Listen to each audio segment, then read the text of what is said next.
Hello and welcome to the live stream. I can see Steve is in here. How you doing, Steve? So I hope I'm not going to knock down the camera with my cable here. Let me just see. You guys can't see my guitar. Oh, you can. Okay. All right. Let me get to the comments. What is up, Henry? Not much, Steve. How you doing, my man? How you doing, my man, Steve? You're in New York City, right? Yeah, you're in New York City. How's the weather?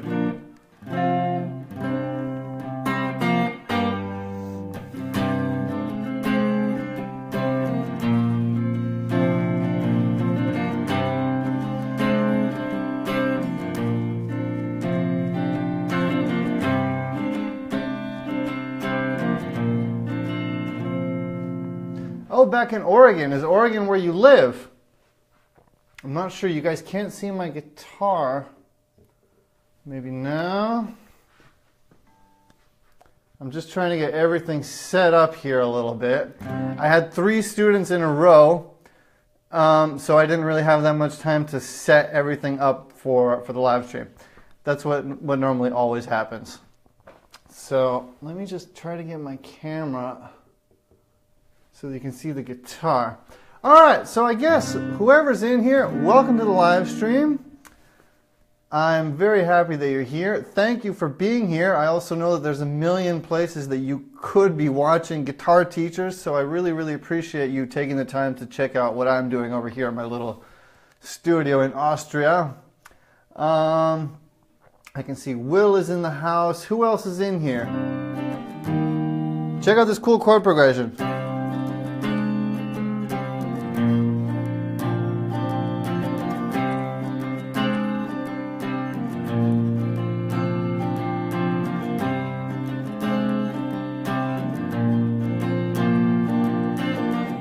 You guys like how that sounds? Still can't see the guitar that well though. I can see the guitar is still a little bit out of focus here. So, okay, we had some questions. One question was from Chris. I can see Chris liked the video. Chris is here. Welcome, Chris. Chris was asking about practice. Can you guys hear my guitar okay? Does it sound good? The video seems to look pretty good now. Okay, so the guitar sounds good, everything sounds good. So Chris was asking about practice, what to practice, whether to do scales or chords or songs or just how to structure practice. So let me just think about this. I was actually thinking about it quite a bit today. Normally what I tell my students is to start with something simple at the beginning of your practice session. Then in the middle of your practice, play something that's challenging, so where you're stretching yourself, and then end it off again with something simple, just so you end it off in a good mood, so you're not beating yourself up. Now that's what I normally say, but it's not what I always do myself, okay? So the real answer is, I think, play what you are inspired to play. Okay, so if you're inspired to play solo guitar today, then play solo guitar, okay? Just don't avoid things that are hard, okay? So if you're trying to play something solo guitar-y and there's something technical happening in there that you can't do, don't skip over that because it's hard, okay? Try to force yourself to stick with the hard things. Okay, that's really my best advice for practice. So you always want to be inspired, and that's why you should be practicing what's inspiring you at the moment. And what I like to also say is that it's kind of like puzzle pieces.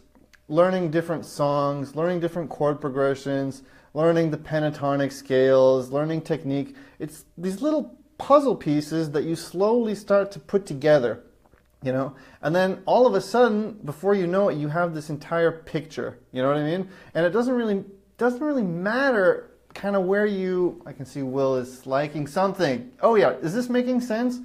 So practice what you're inspired to practice, but don't avoid the hard things. That's kind of my what I do. Okay, so don't avoid the hard things. That's probably the most important tip. So if something's challenging, that's what you need to be practicing. But again, do start out with something simple. So for instance, a nice finger exercise like this one that I'm doing now. Let me try to go a little bit higher up. Something like that to get warmed up. It makes a lot of sense. I hope so. The most important thing is that you're inspired.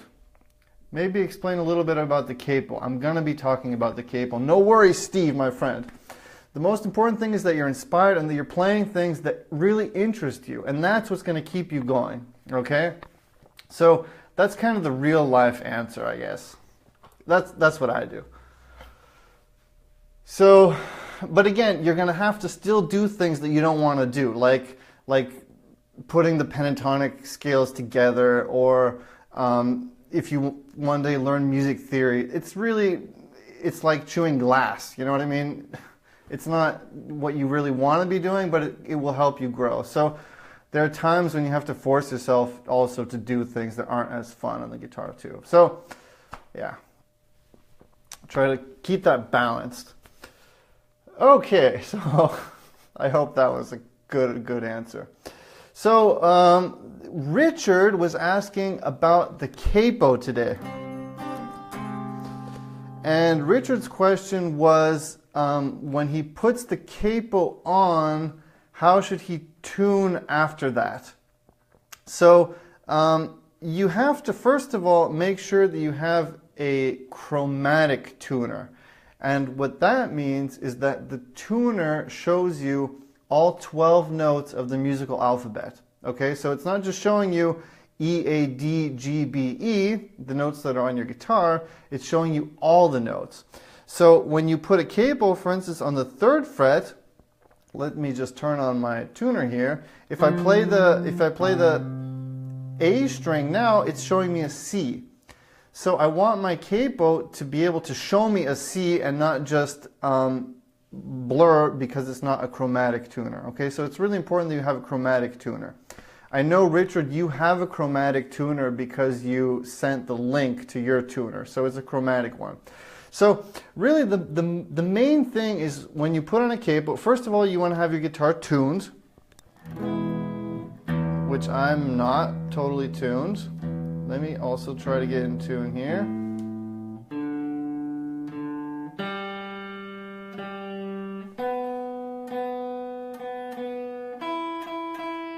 All right, so I'm in tune. And now when I put the capo on, what it's going to do is it's of course going to raise all the notes. So now when I hit open E string, I'm going to have an F sharp. Okay. And then if you look at my F sharp now, I don't think you're going to be able to see it. It's raised. So it made my F sharp even sharper, okay? But it's still a F sharp, okay? So the capo is never going to actually change the note. It's only going to raise the note a little bit, okay? So you'll normally see that new tone there, that new note, slightly sharpened. And that's the note that you're supposed to be on anyway. So all you're going to have to do is stay on that note and bring your tuner back to the middle. Okay, because it's going to be a little bit high, just bring it back down. Okay, so that's what you need to do. Think it's good to learn theory because it makes things more clear. Like you know how to build your own chords, just basic theory like intervals. You know how to build your own chords. You know why a chord is a major chord. You know why a chord is a minor chord. And so on. So it's definitely good to do. But first of all, I would get your pentatonics down. I'd make sure that you can play some songs, that you feel comfortable playing songs, and that you're grooving. Then maybe start getting into music theory. Steve. How you doing, Steve? Do you live in Oregon or do you live in New York? Because I know I sent the book to New York.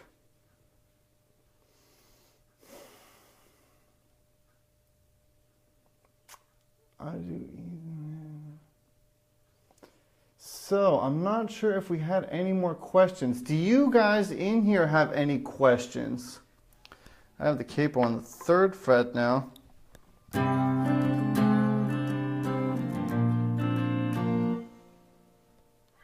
Oregon was written in New York. Okay, cool. Wow, Oregon's nice. I've been to Oregon. I went on vacation there a couple of times. I used to live close to San Francisco in Mill Valley. And then my family went on vacation to Oregon. Working, yeah. What do you do?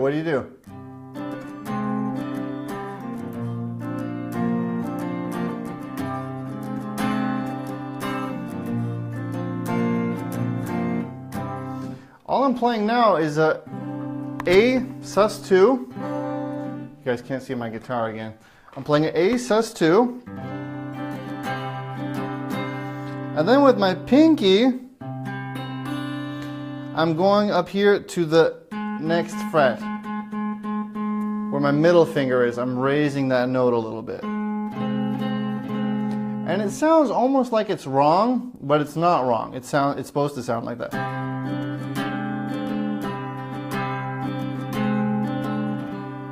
It's kind of like in a horror movie what you'd go for. Right before the person gets killed. And then what I'm doing is I'm going up here with my, let me play it like this. So I'm going to play with my 1st finger and my 2nd finger. So with my middle finger I'm holding down the 3rd fret, the 2nd fret 3rd string, and with my 1st finger I'm holding down the 4th string 2nd fret, giving me A sus2. And then what I'm going to do with my ring finger, I'm going to add in that new note, which is on the 3rd fret, 4th string.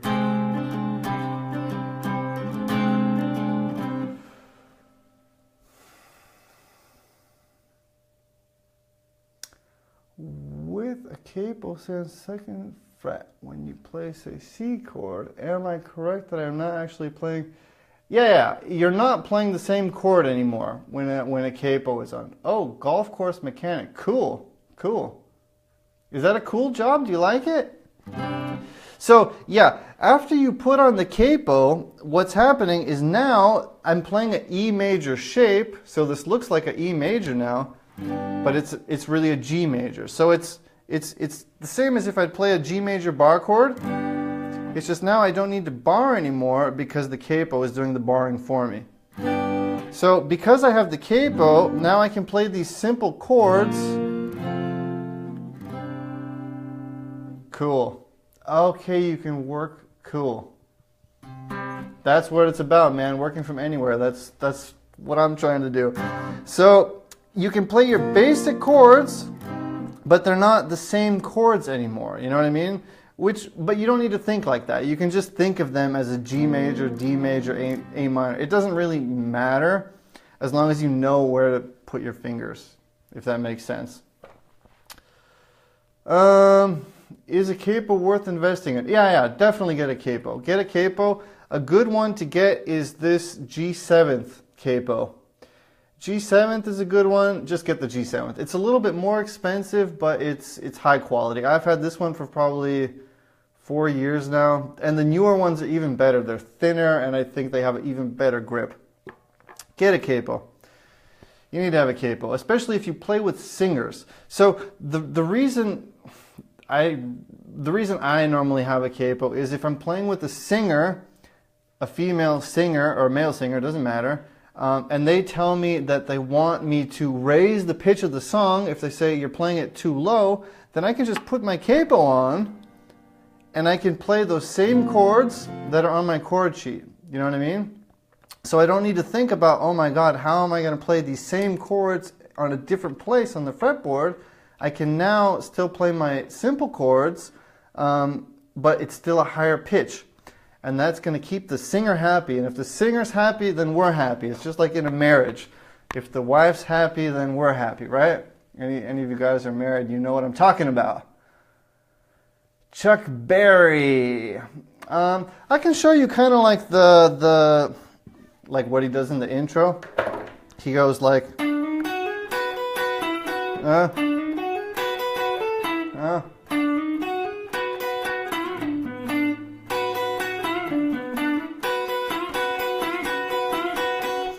something like that. So if you think about your normal pentatonic shape, divorced. Okay, you know what I'm talking about. You know very well. Okay, so I'm on the 7th fret here on my first pentatonic shape. And what you can do, especially with blues, is you can add in some notes to that pentatonic shape. And they're going to sound really major sounding.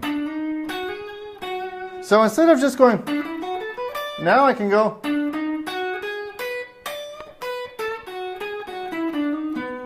Okay, so those are the notes that I'm adding in. I'm going, instead of playing from the 7th to 9th, I'm playing 7, 8, 9. Okay, and that 8, which is a third, if you know music theory, it's a third, and that's that major sound.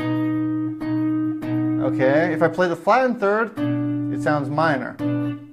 Okay, so I'm adding in the third, and I'm adding in the 6th, what's called the 6th. Okay, so what he does is he goes from the 7th fret, he plays 7, 8, then he goes 7, 9. So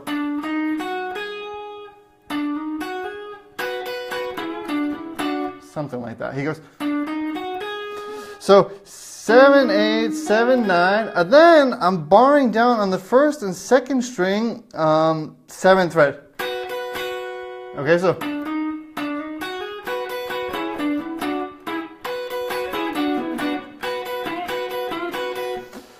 is this making sense? I'm not sure. Is this what you guys want to be learning? So I'm barring down. I'm going 7, 8, 7, 9, barring down. And then I'm barring down on the 9th fret, the 2nd and the 3rd string. And doing a light bend upwards. And then I'm playing the 2nd and 3rd string on the 7th fret. So, and then I'm ending it off on the 9th fret, on the 4th string, 9th fret. I don't know if this is interesting, all you guys. Double stops, right? I'm doing a double stop on the 2nd and 3rd string, and a double stop on the, so 9th fret, 2nd and 3rd string, and then the 7th fret, 2nd and 3rd string. And then ending it off on the root note, on the 1. So, and then it repeats itself. And I'm not playing it totally like exactly as the original is because I never really learned it. But this is basically what he's doing. And then he goes. So that's just bending the 9th fret 3rd string. And then playing the 2nd string 7th fret. So, and then he does that over and over again. So what I really recommend you doing is put on a B blues backing track and try to play with these notes. You know what I mean? And see what you can make happen. I hope that makes sense. Steve, I hope that makes sense. If you know the note on the fretboard and you use a capo, can you use a fretboard diagram and tune? Yeah, you can do that. But you don't need to do that because your capo is going to show you the note anyways. So as soon as you put the capo on, your tuner is going to be showing you the notes that you're holding down. And generally, they're going to be slightly sharp. It's still going to be showing you the same note, it's just going to be sharp. Okay, so you're just going to have to take that sharp note that's slightly sharp and bring it back to the middle. Okay, so your tuner is going to be slightly away from the middle and you're going to bring it back down. Okay, so you don't need to look at any note charts of the fretboard because the tuner is going to show it to you anyways. I just had 3 students back to back without a break, so please forgive me if I'm mind bonking here a little bit. Plus it's 8 o'clock. I should be in bed. Okay, but I'm trying to concentrate. Okay, so I hope that makes sense. So Steve, get a backing track. Maybe I'll try to put on a backing track now and play a little bit, just so you can see. So I'm going to do a B blues, blues backing track. And then I'm just going to try to put these notes and apply them to the backing track. Let's just see what happens. So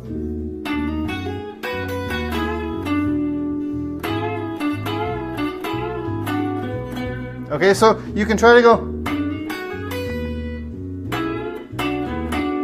See that? So that was 7, 8, 7, 9, 7, 7, 7 on the first string. So sounds good. I have my good amp now. I got the new tubes in there. And then because, let me just turn this off. Because now instead of only playing the pentatonic, we're adding in this note here. I can do a double stop here too, which sounds really good. Okay.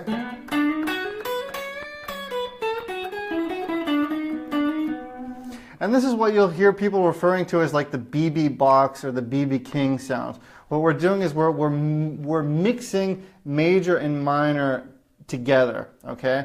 And that's what you can do when you play the blues. Another note that you can add in to your first box is this note.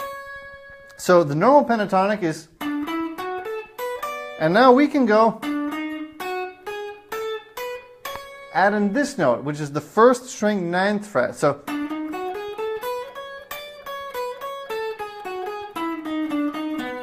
okay, listen to how that sounds. First I'm going to only play the pentatonic, and then I'm going to add in these new notes. This is just pentatonic now.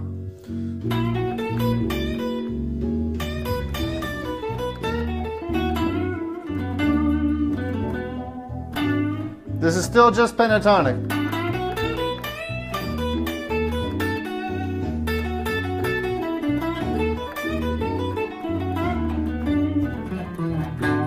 I added the blue note in there. Okay, but now listen to the difference. The pentatonic is pretty boring alone once you know these new notes. So listen to this now.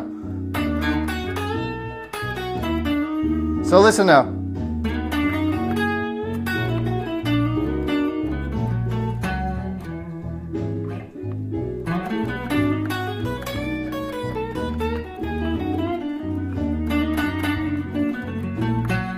One more time. That's the new one. That's the new one again. Sounds good when I land on it.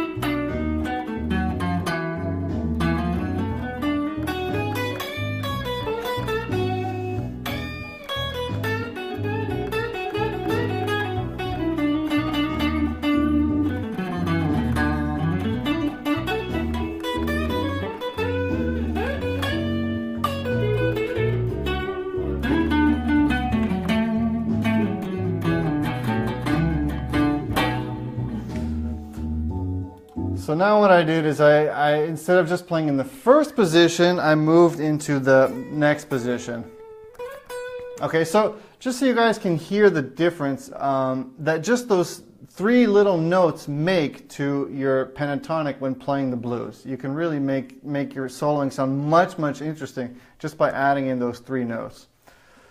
So, Ingrid, the capo changes the key.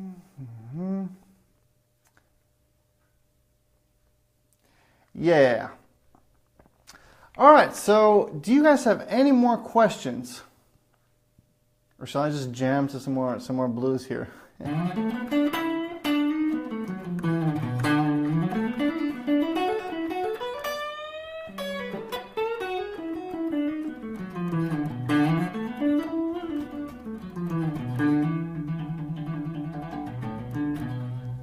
me do a little bit more blues jamming.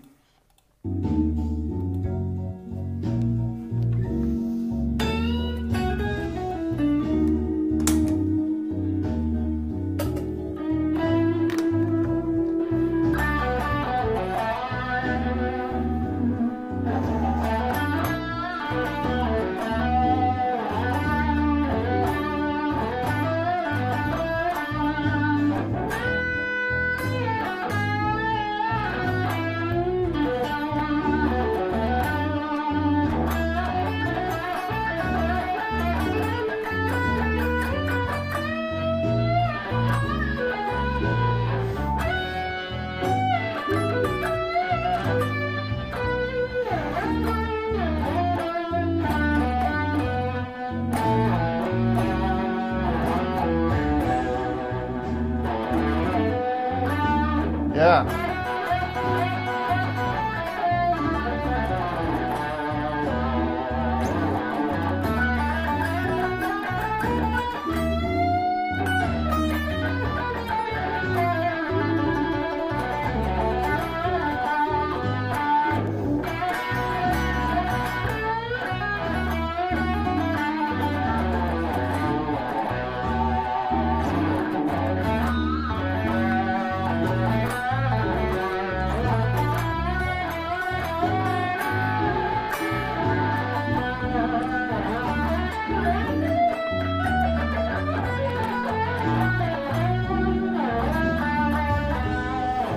Okay, so we got a cool question here. William was asking about, thank you, Steve, I appreciate you saying that. William was asking about Tom Petty.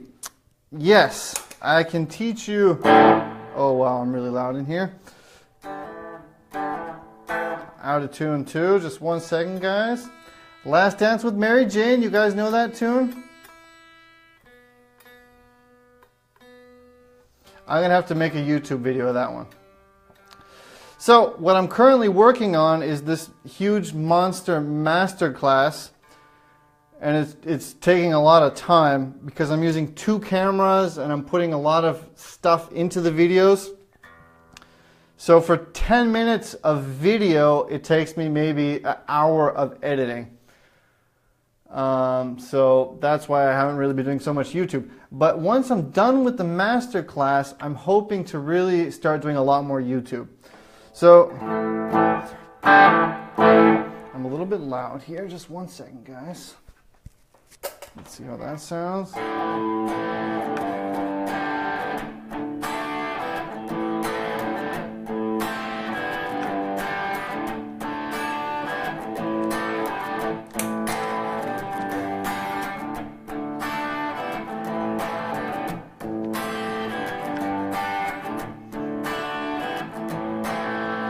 You guys know that song? Tom Petty, Last Dance with Mary Jane. The only thing about it is that if you try to play to the original, the guitar or the whole song isn't tuned to the same pitch that the guitar is tuned to. So you actually have to tune your guitar to the song. Okay, so just in case you try to play to it, you're not going to be able to. It won't sound good. So check it out. It's really cool. You just start off on A minor, and then what you do is you play the open 5th, 4th, and 3rd string. You could play the 2nd string too. So you start off thinking A minor, but these 2 fingers are in the air. Okay, so I'm thinking A minor because I'm going to hit those 4 strings, and then I'm going to do a hammer on here with my middle and with my ring finger. So sounds pretty cool, huh?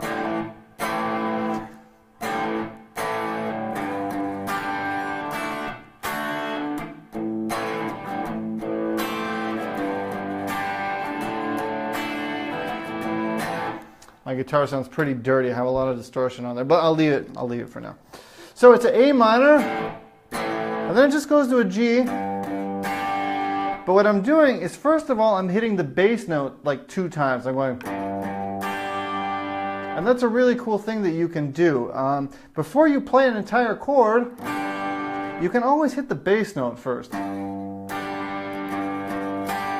And that just gives the listener a clear direction to kind of the chord that you're playing. It makes your playing sound a little bit more interesting. See that? And then when it goes to a D, I'm thinking D, but I'm starting off on a D sus2, which means that my middle finger is in the air. And then I'm doing a hammer on. So I'm playing the D as if I'm going to play a D, and then I'm doing a hammer on with my middle finger. So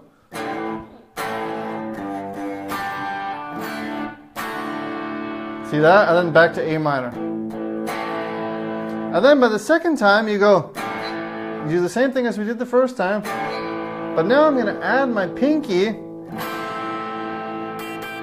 to the 1st string 3rd fret, which is giving me an A minor 7. Sounds good. Back to the G, D, A minor. And then it goes E minor,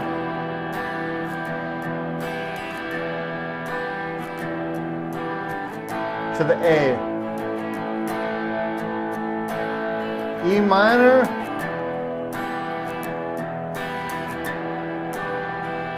A. And then it stops on the G major. Yeah. I'm going to do a YouTube video on that one. I have a lot of ideas. What songs would you guys like me to teach on YouTube? If you guys have any suggestions, I would be very open to your suggestions. He does a cool thing when he goes.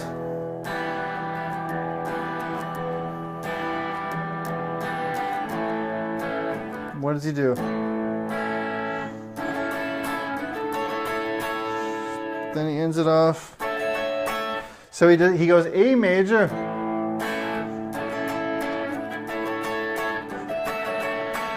It's a little bit hard to do on this guitar because I only have these 9 strings on there noodly.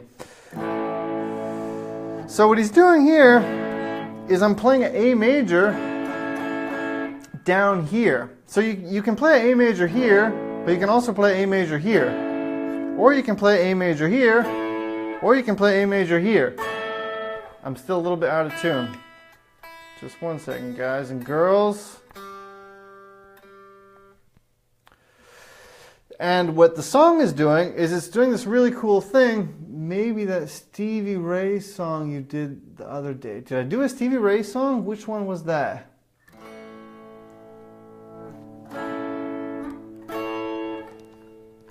Did I do a Stevie Ray song?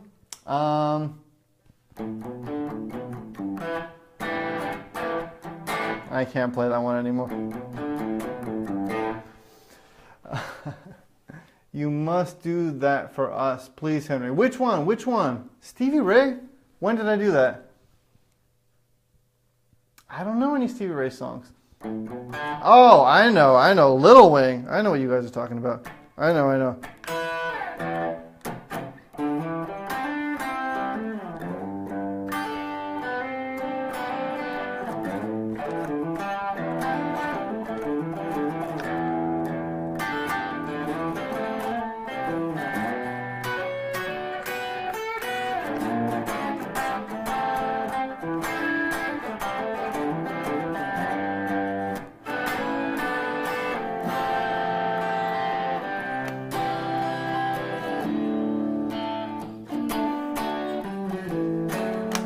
Let me try to do it again with clean. How does that sound? Sound pretty good?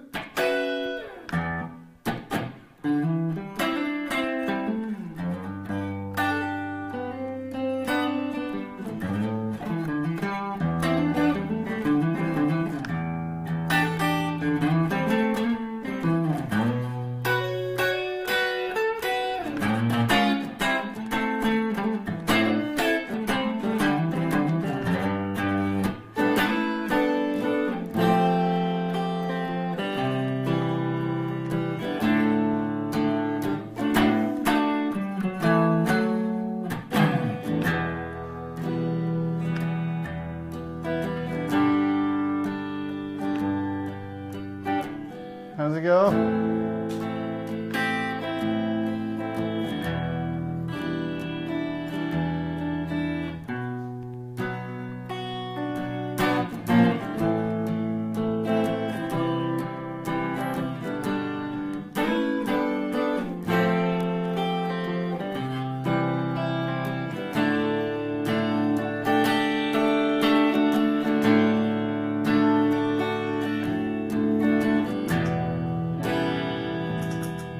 I might do a loop with that and then solo over it a little bit. Would that be cool with you guys?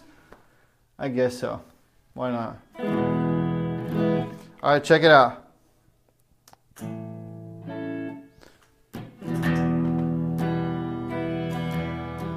Wait. Forgot how it goes now. Okay.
anyways, the problem is I have this bloody cable here between me and my guitar neck, and every time I try to go further up, I'm scared I'm going to pull the cable and knock down my phone.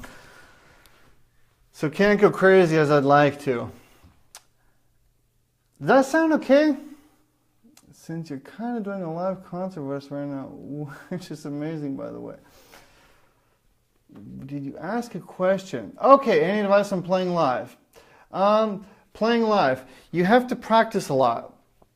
I used to play in a rock band before I started playing wedding band, and you just have to practice a lot. It's all about showing up at rehearsals and practicing at home. So before you go to rehearsals, you have to come prepared to the rehearsal if you're playing with serious guys.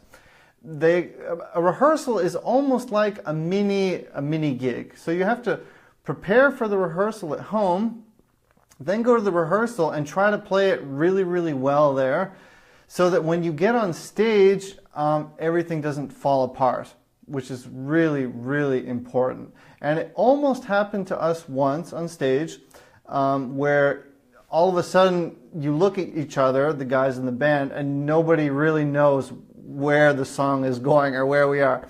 And somehow we saved it. I don't even know how we saved it, but somehow we saved it. But you don't want to have everything fall apart on stage. So you have to really practice the same song until you feel like you don't want to hear it anymore. And even then, you have to practice it another 100 times.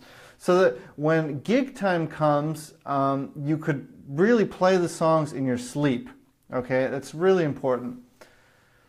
Yeah, and you'll see, if you start playing in a band, you'll also take this stuff seriously, especially if you know that there's a gig coming up. I'm a little bit tired now. All right, guys, I guess I'm going to sign off. Thank you for listening to me play. I hope that I wasn't noodling there too much. I'm going to play just a little bit more, and then I'm going to sign off. Any more questions now before I sign off? Maybe one more question. I'm going to try to put the microphone closer to the amp now. See what happens, how that sounds. Down here, huh? Let's see what happens. So, let me just play a little bit more. And thank you. Great. I hope it was helpful. Again, there's going to be more YouTube tutorials coming up. I just have to finish this monster masterclass that I'm working on, which is coming along really well. I've been very disciplined, and I worked every day this week for like 4 or 5 hours every morning editing. So I hope I'll be able to launch pretty soon. If you guys are members, of course, I'm going to be plopping it in there, so you're just going to be able to watch everything. You don't need to do anything. I'm just going to put it in there. I might even put it in there before it's on Udemy or anywhere else. We'll see. All right, I'm just going to jam a little bit more, then I'm going to go to bed. Thank you guys for being here. I'm glad to hear that, Grace. I'm glad for your feedback. I hope that it helps you. And if you have any questions, and I want to thank you for joining. I already wrote an email, but still, thank you for joining. And again, really, if you have questions, I'm really here, you know. So don't be shy to reach out. Let's see what happens.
Yeah, thanks for being here. See you soon. Take it easy, guys. Bye.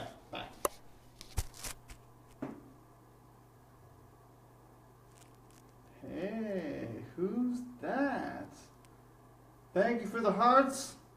So now you guys can see what I see. Is that cool? I guess that's kind of cool. You guys want to see around? The studio. Those are the tubes over there. Hello. The acoustic guitar. And there you are. What's up? What's up, guys? All right. See you soon. Bye-bye.